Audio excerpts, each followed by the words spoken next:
Good morning, brothers and sisters. The studies that we've looked at so far have been about women who have been through times of crisis and great difficulty. The thing that unites them all together is their great faith. Whatever the diverse circumstances, whatever their diverse personalities might have been, their faith is what held them together as individuals and helped them to make it through all of the great difficulties and challenges of their lives. Sometimes you look at these women's lives and you think to yourself, it couldn't have been any more difficult. Every possible obstacle, every possible problem that could arise arose in their lives. And somehow they made it through. They made it through because of their faith. In this session, we're going to look at two Gentile women.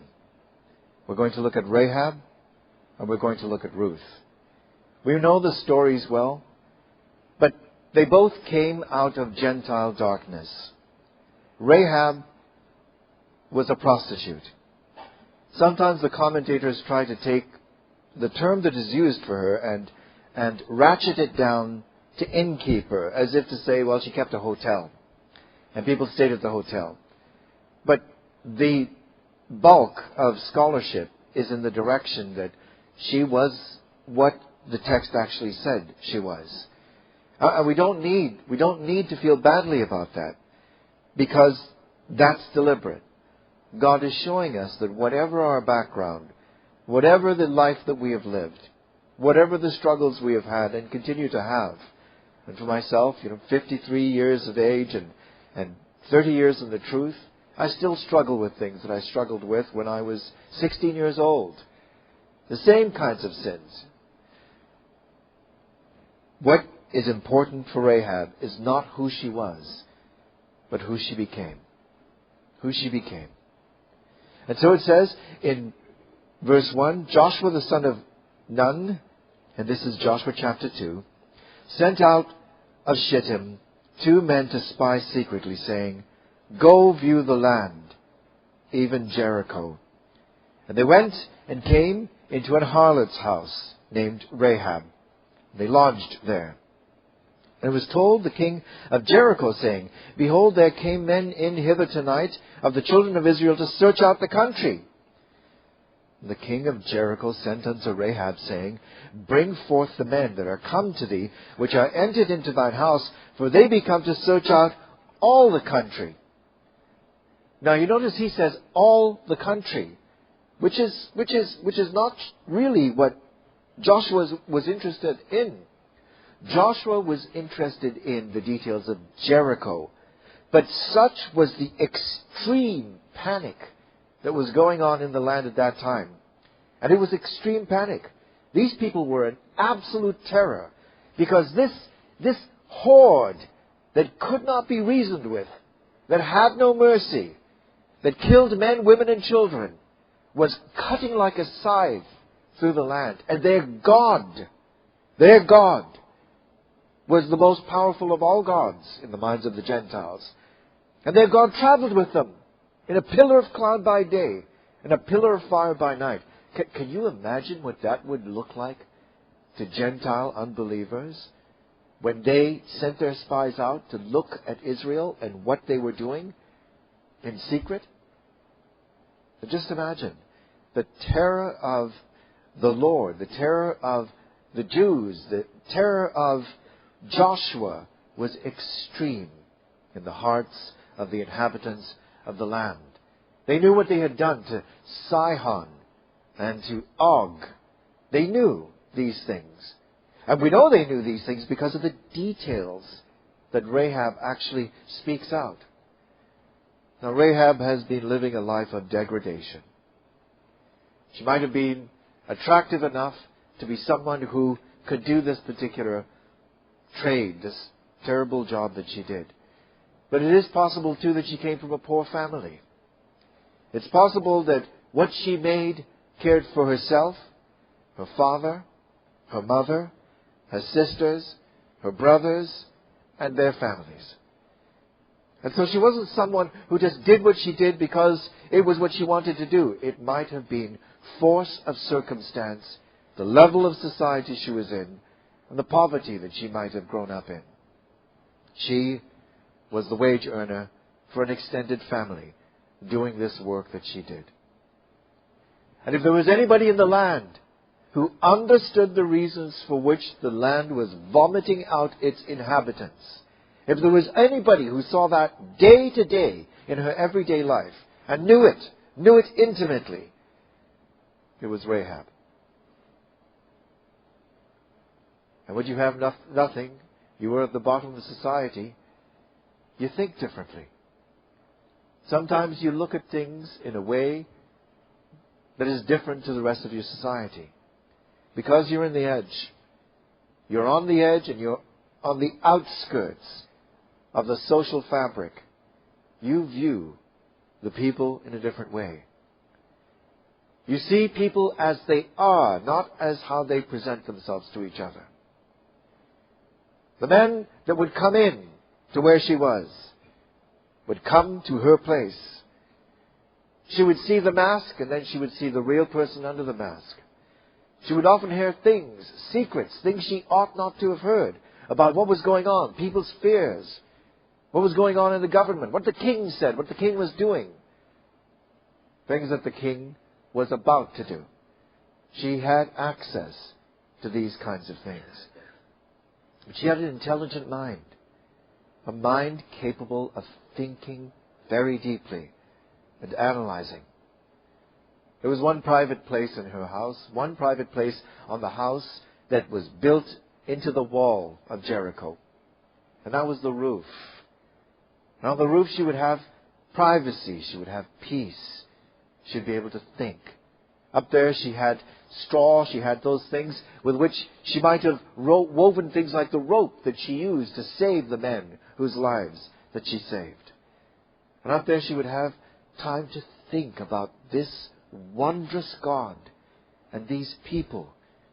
And because of the fact that she could see the shame, she could see the underbelly of the society, she knew it was a good thing that this God and the people that were motivated by Him were doing the things that they were doing. And I wonder if in some way she reached out to and prayed to the God of Israel, asking for His mercy, asking that if it were possible, He might save her family. It says the two men came in, and then the king sends this message, and what does she do? Verse 4, the woman took the two men and hid them. Now this is an act of high treason. It's an act of high treason that Rahab has just done. Not only might she die if she's found out, but the whole family that she loves and maybe supports might be executed too. As an example to the rest of the nation, do not have anything to do with the Israelites. But she's courageous. She's a woman of conscience. Now just think about that. Here is a woman who is a prostitute, who also has this capacity for faith and belief and this strong conscience towards God, who understands in her heart right and wrong, good and evil, things that should not be done, and the way things ought to be. And when she sees these two men, she knows they're foreigners. She has never seen them before. She knows that they are not from this place. And she also knows when men have something to hide, because she's seen hundreds of men who have something to hide. And these two men are hiding something, and she realizes that's who these two people are. And instead of seeking the rewards and seeking what she could have gotten by betraying them, she takes them and she hides them. Why does she do that? Because she believes that their cause is just. Because she believes that the God of Israel is going to be victorious. Because she believes that Israel has been given the land. She believed all those things. I mean, just imagine that. She had the depth of insight in her awful place that the thief on the cross beside Jesus had about who he was in that time of great anguish, in the crucifixion. There's this amazing capacity for spiritual thinking in this woman. When we look at ourselves as individuals, we don't have to go too far to think about that mixture, that living together of clean and unclean in our own minds, in our own hearts, in our own lives. We might look at Rahab and see her as some distant, colorful personality way removed from us, but she isn't really. She's someone like us in this age, struggling with the things that I struggle, struggling with the things that you struggle, with good and evil inside of us, hoping and praying that God will help us so that in the return and the judgment seat, we shall have eternal life, in spite of the way we are, what we're made of, because of our faith. Not because we were clean and righteous and good and honorable and noble. Those are things that we barely ever are. And when we are that way, the glory is God's, not ours. She takes the two men, she hid them, and she said thus, "They came men unto me, but I don't know where they went." Now, a lot has been made of Rahab's lie. How is it that she could tell a lie? Is it wrong or is it right? And maybe that's something we could deal with in the question period, if the question comes up. I've got some thoughts on that I can share with you from a brother who I think really expressed it brilliantly. And so it says, "It came to pass about the time of the shutting of the gate, when it was dark, that the men went out. Whither the men went, I wot not. Pursue after them quickly, for ye shall overtake them." Now, one little fact to keep in mind is that the gate had been shut. That means there was no way out for these two spies. They were caught, they were trapped, they couldn't get out. There was no way they could get out of this place. These two men are caught in the worst of all circumstances. And the only thing that they have to work with is trust and a link and something in this woman that they can rely on in the hope that she will not betray them. She had brought them up to the roof of the house and hid them with the stalks of flax which she had laid in order upon the roof. And the men pursued after them the way to Jordan unto the fords. And as soon as they were pursued after them, they which pursued after them were gone, they shut the gate. And before they were laid down, she came up unto them upon the roof. And she said unto the men, and this speech, these words, from verses 9 to 13, this is one of the longest uninterrupted statements by a woman in the Bible. Just listen to this confession of faith. "I know that the Lord hath given you the land, and that your terror is fallen upon us, and that all the inhabitants of the land faint because of you. We have heard how the Lord dried up the water of the Red Sea for you when ye came out of Egypt." Now that had happened a whole generation before. But the Canaanites still remembered that. They were still shocked by that. It was still in their memory.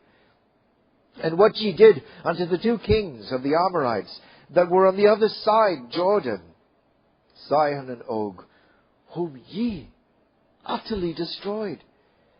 And as soon as we heard those things, our hearts did melt. Neither did there remain any more courage in any man because of you. For the Lord your God, He is God in heaven above and on earth beneath. You know, it's a funny thing. These people were in terror. These people, their hearts melted. And one can only assume that they knew. They knew the things that they were doing in that city. Those things that Leviticus says should never be done. They were doing those things. They knew that they were doing wrong. Romans chapter 1 talks about the fact that God has made it so that mankind has a conscience. And deep down inside, they know good and evil. It's not that they don't know, they do know. And so there's a kind of accountability that the world at large has to God, whether they understand the gospel or not, because He's put it in them. God gave them up to do the evil things they did, that they knew they should not do. And in this life, many of them have in history and still do now experience the consequences of those things which they do that they know shouldn't be done. And so these people, part of the terror is because they know they've done wrong. They know that their life is evil. They know that the oppression of the poor and all of the things that were done were things that were reprehensible. They knew that. That added to the terror. And Rahab says, we're terrified. We're terrified. And then she says the following words. For the Lord, your God, He is God in heaven above and in earth beneath. You know who had said that before? Moses. In Deuteronomy 4 verse 39, this is what Moses says. And just look at the words that Rahab has just said and listen to this. Know therefore this day, and consider it in thine heart, that the Lord, He is God in heaven above and upon the earth beneath. There is none else. So how is it that Rahab would say words just like the words spoken by the meekest man on the face of the earth? Because she had a heart like Moses' heart.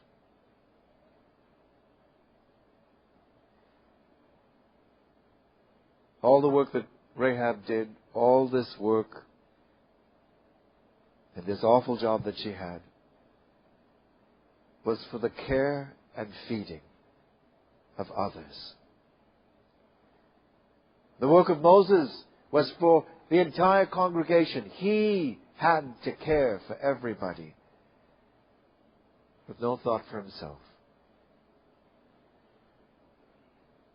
And so what wells up out of Rahab is a faith of the quality of the faith in Moses, the servant of God. Can you imagine what it was like for those two spies to listen to a woman doing this kind of work in a Gentile city?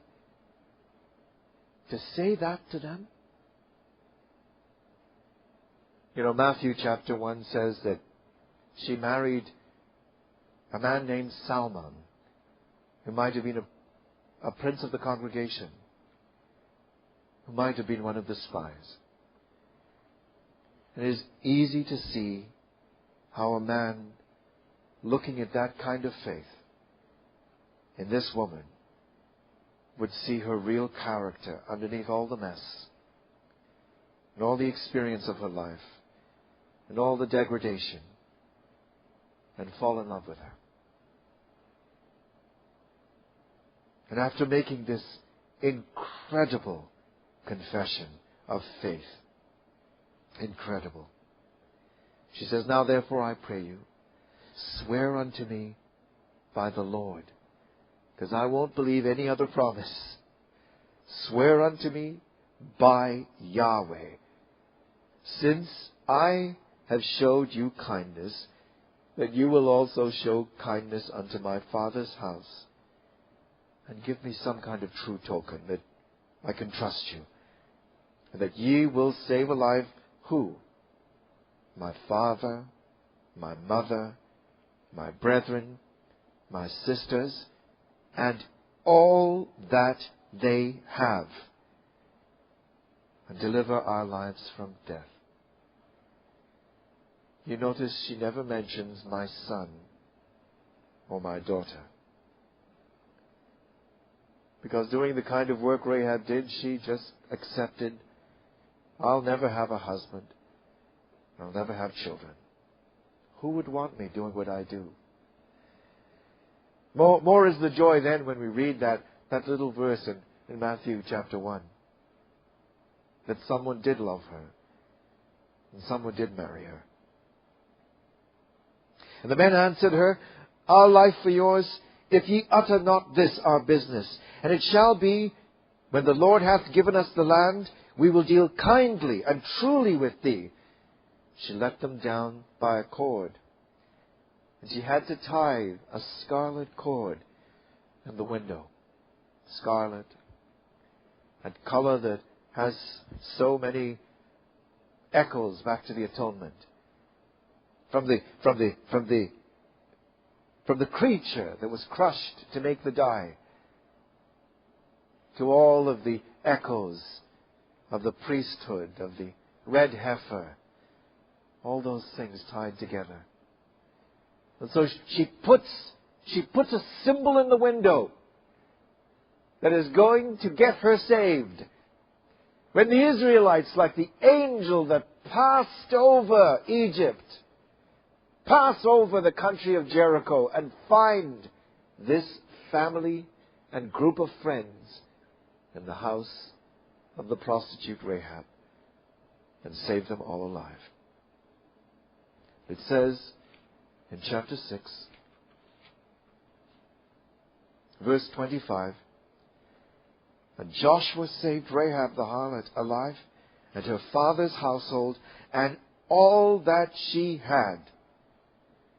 And she dwells in Israel, even unto this day, because she hid the messengers which Joshua sent to spy out Jericho.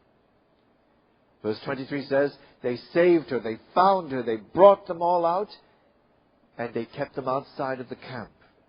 But they didn't stay outside of the camp of Israel. They would come into the camp and dwell in the midst of Israel. And then Matthew chapter 1 verse 5 says, And Salmon begat Boaz of Rahab. Now don't imagine that her life was easy at all. If she was beautiful, and having been a prostitute, can you imagine what some of the sisters in Israel would say about her? How some of them would treat her. How some of them, seeing her little boy, Boaz, coming to play with their children, would guide their children away from him. Don't play with that child. How the sisters would look at Salmon differently, and the brothers also, some of them. I would ask themselves, well, what does he think he's doing? And that might all be true, because when we look at Boaz in the book of Ruth, he's a mature, older man, and he's single. There's no wife in his life.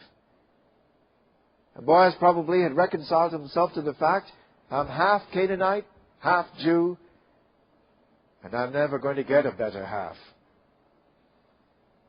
And I'm just going to live with that and carry on with my life.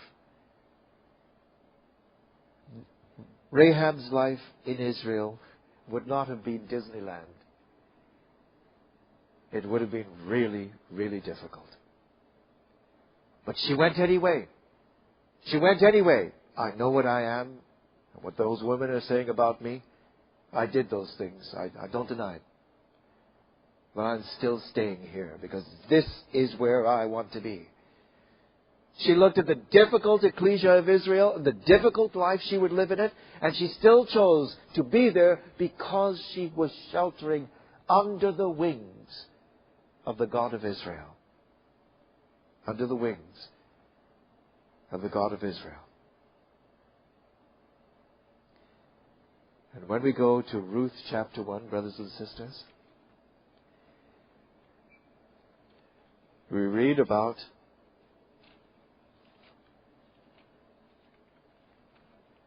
another Gentile woman who, taught by a Jewish mother-in-law, accepts the truth. And when her husband dies and she's childless, and all of Moab is around, and she can go right back into the society if she wants to, she can go right back and reintegrate herself into Moab. Instead of doing that, and choosing ease, choosing entitlement, instead of doing that, she chooses obligation and faith. And look at what she says. Verse 16. Naomi looks at her. And Orpah has already left. Orpah's name means the back of the neck, and that's probably what they saw as she left Naomi behind. And Ruth says, entreat me not to leave thee, and to return from following thee, for whither thou goest, I will go. Where thou lodgest, I will lodge. Thy people, for good or for bad, for better or for worse, shall be my people, and thy God, my God. Where thou diest will I die, and there will I be buried. And so, like the woman who would be her mother-in-law, whether she were alive or dead, she chose to be in the ecclesia of Israel with all its fighting and all its quarreling, with all its conflict, with all its struggles, with all its doubts, with all its hopes and dreams, with its belief, with its faith, with its future. She chose that. And all the discomforts that came with it. This is a sensitive, gentle, warm-hearted, considerate, caring, deeply insightful, and deeply introspective woman. That's what Ruth is like. And Ruth knew what the Jewish men thought about Moab, because her mother-in-law might have warned her. You can't, I don't advise you to come back to this life. Don't come back with me. I can't offer you anything. Can't offer you protection. I can't take care of you. I'd be a burden for you. And you know what the Jewish men thought about the Moabitish women because of what had been done in the days of Balaam, which caused Israel to sin and to fall. And she knew that. She would have known that. She must have known that. And she still chose to go. I'm coming back to the land. I'm coming back to the land because I believe in your God. And I'm not staying here. I'm not going back to my mom and dad's. I'm not going back there. Because as much as I love them, I will not be swallowed back up into that society. And into those beliefs. And into all of that ignorance. I know and I see clearly the truth. I want it. And I want to be with you. You are my family. And I'm going to care for you. Naomi comes back with a Gentile daughter-in-law and nothing in her hand. And Naomi comes back into Bethlehem, Judah, that she had left behind with her hasty, strong-minded, bull-headed husband. Verse 21, she says, I went out full, and the Lord hath brought me home again empty. But was she really empty? She was fuller than she'd ever been in her life, because Ruth was at her side. But she was empty as far as material things were concerned. She'd lost her youth. Any attractiveness she had was gone. She'd lost her children. She'd lost her husband. All the wealth that a woman could have in this society, she'd lost. Except for Ruth, the Moabitess. And then, verse 22, Naomi returned, and Ruth the Moabitess, her daughter-in-law, with her, which returned out of the country of Moab. And they came to Bethlehem in the beginning of barley harvest. In the beginning of barley harvest. It says, brothers and sisters, in chapter 2, Naomi had a kinsman of her husband's, a mighty man of wealth of the family of Elimelech, and his name was Boaz. And who is Boaz? Boaz is Rahab's son, who had seen the tears and the humiliation, but also the joy and the belief and the faith of his mother. He had seen a woman who was not born into the faith. She chose it from the outside in. She came in, like me and so many of you in this room, from the outside. That's who this is. And there's nobody that's going and bringing food to Naomi. The villagers come out to see her. Is this Naomi? They know she's back with her daughter-in-law, but things are still hard. There'd been famine in the land. And things are not easy. And it doesn't seem as if there were people coming forward and showing generosity. And so Ruth doesn't say to herself, I'm entitled to safety. I'm entitled, since I've made this big step to come into the land, to just stay put and take it easy. Somebody's going to help us at some point in time. God will help us, I know. A brother told me once, if you sit on a rock and say, God help me, God will help you to sit on that rock. So Ruth doesn't sit on a rock. She looks at her mother-in-law and she says, this is an old sister. She can't go and get food and do what the poor do and go in the field and glean. So I'm going to do it. I'm going to do it. And I know what could happen to me. And I know what they think of Moabitess girls. But I'm going anyway. Because I believe God will look after me. and it says, Ruth the Moabitess said unto Naomi, I'm going and you can't say anything about it. Is that what she says? There isn't that kind of spectacular rudeness. Even though she was a married woman and fully grown. Look at what she says to helpless old Naomi. Let me go. So she asks Naomi's permission. Can you imagine that? Look at the honor that she shows a woman who thinks she has nothing. Look at the honor that she shows this aged sister.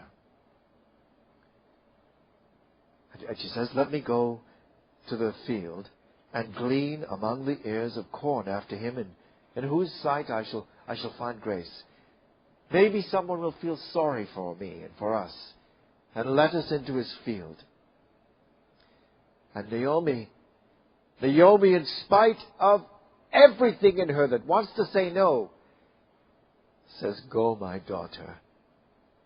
Why would she say that? Because she's hungry. She's hungry. She's hungry. Ruth is hungry. Whatever little food they brought out of Moab is gone. There's no one showing up at the door giving them food. She's hungry. And she can't think of another way. So she lets her go reluctantly, praying all the way, I'm sure, for her daughter, Ruth, the Gentile.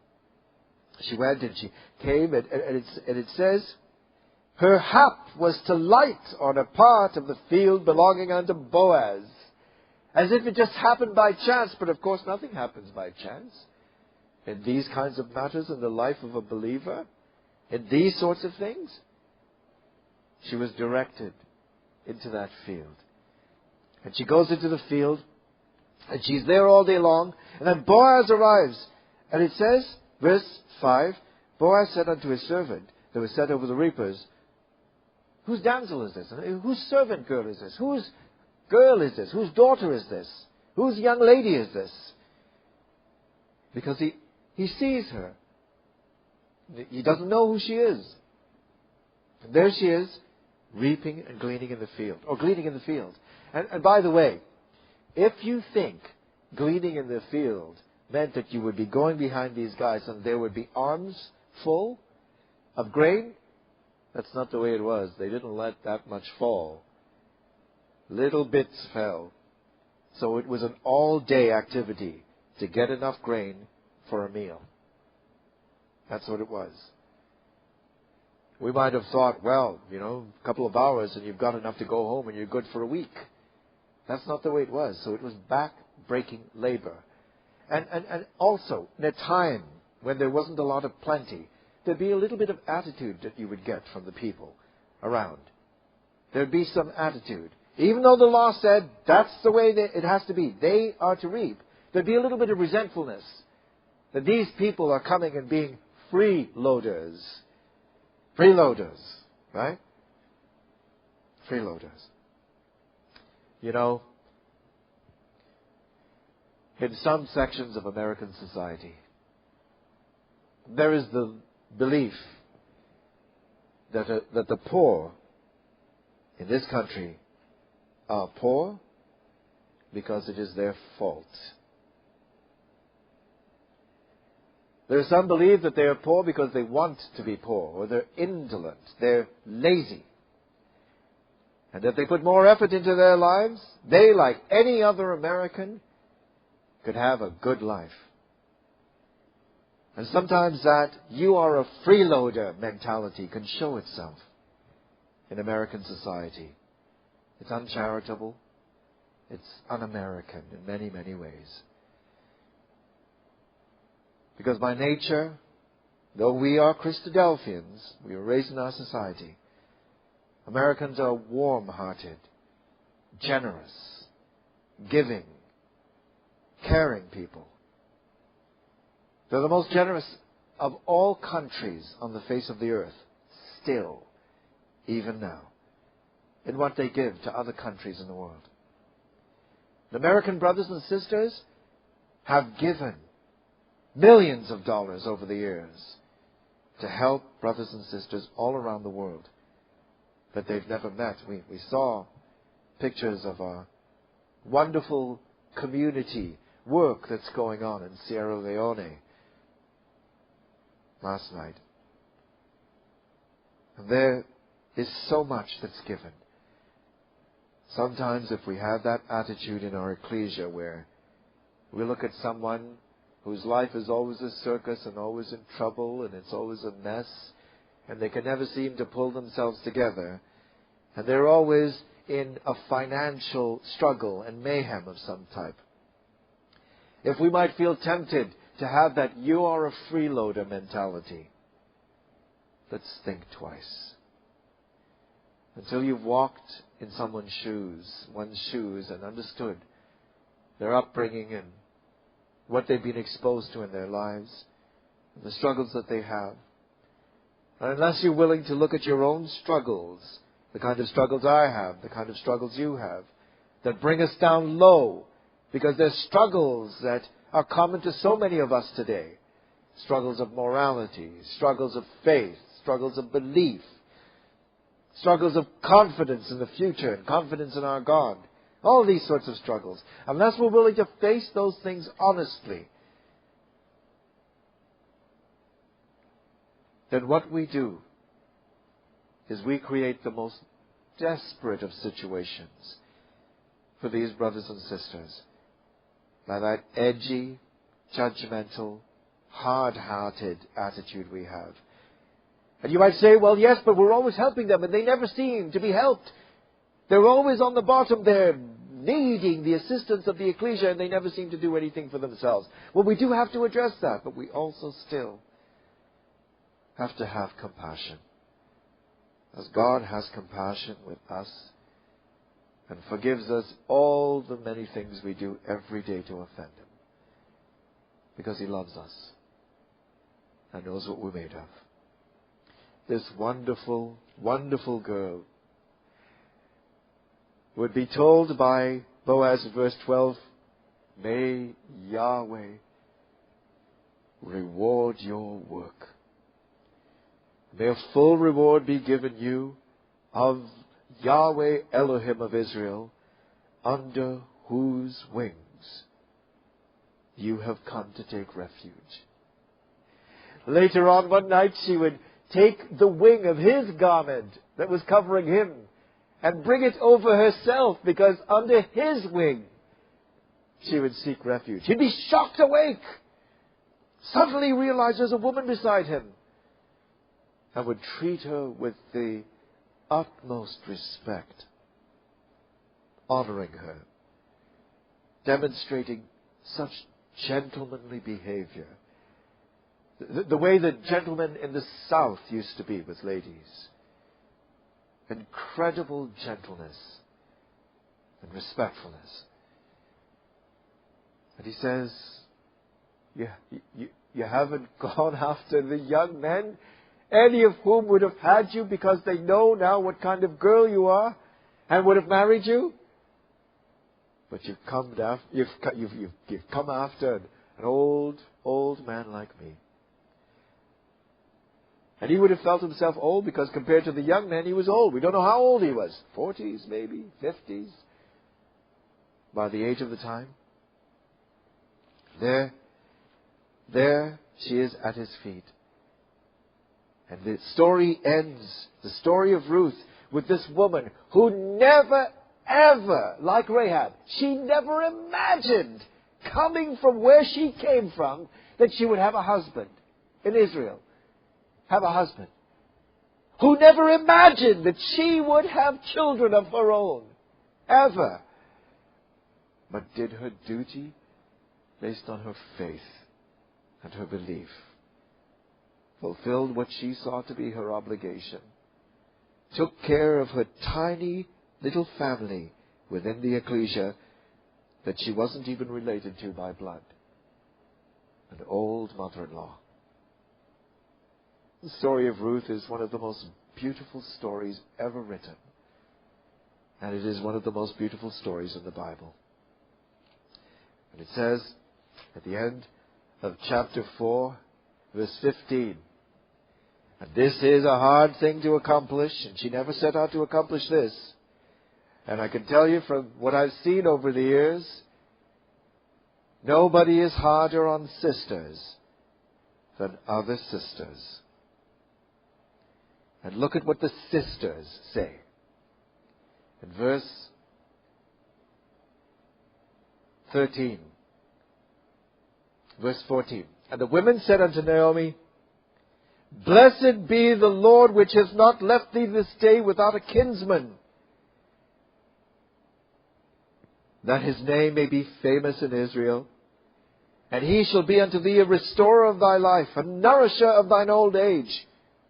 For thy daughter-in-law, which loveth thee, which is better to thee than 7 sons, hath borne him. Pay attention to what these women have just said. This Gentile girl, from the foulest of Gentile countries, is better to you than 7 Jewish sons. That is altogether incredible. But it is a testament to the character of this gentle, loving, quiet, sensitive, insightful, courageous, wonderful sister. And one day there would be a sister just like her that God would give His child to.